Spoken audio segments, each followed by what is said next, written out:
Je me trouve actuellement dans le quartier public avec ces scènes de voitures retournées. Regardez la chaussée qui est complètement éventrée, qui a été totalement emportée par les flots. Les habitants sortent ce matin avec le regard hagard, ne comprenant pas ce qui s'est passé. Je suis avec Philippe qui habite ici depuis 2 ans. Philippe, pour vous, c'est l'incrédulité totale. Ah mais c'est stupéfiant, c'est pas possible. Je crois rêver, c'est un mauvais rêve. Là, je les connais tous, là, le boulanger, l'assurance, l'Intermarché, tout.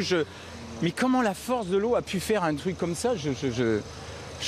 C'est catastrophique pour les gens. Je les plains beaucoup. Je suis pas, moi, ma bagnole est sans doute morte, mais bon, on est vivant. Je me dis, les gens qui sont morts là, c'est dingue, quoi. C'est dingue.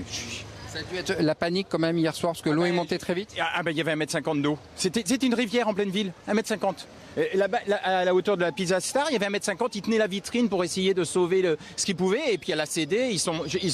C'est un miracle qu'ils ne soient pas noyés. Hein. Un miracle. Comment ça s'est organisé ce matin dans le quartier? On a vu des vitrines de café totalement éventrées par des voitures. Les commerçants ici, c'est très, très vivant. Comment ça s'est passé?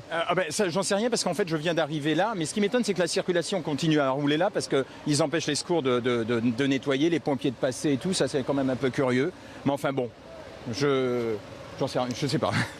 Oui, donc vous voyez ici, ça a été vraiment la surprise totale et surtout dans le regard des gens, on voyait les gens au bord des larmes. J'ai croisé tout à l'heure un monsieur qui a retrouvé sa voiture 300 mètres plus loin. C'est des voisins qui lui ont indiqué là où elle était. Et puis là, juste à côté, il y a un opticien qui a travaillé toute la nuit. Je ne sais pas si Laurent peut vous montrer cette image, mais on nettoie depuis 1 h du matin. Et puis les services de la ville qui se mettent évidemment en place. Une cellule spéciale de sauvetage a été mis en place hier soir par la mairie de Cannes, mais vous le voyez ici, eh bien on sort pour voir le spectacle de désolation dans cette rue de la République très commerçante, normalement assez calme pour un dimanche matin, mais évidemment les gens sortent pour venir prendre des photos et je vous dis des amas de carcasses partout à chaque coin de rue.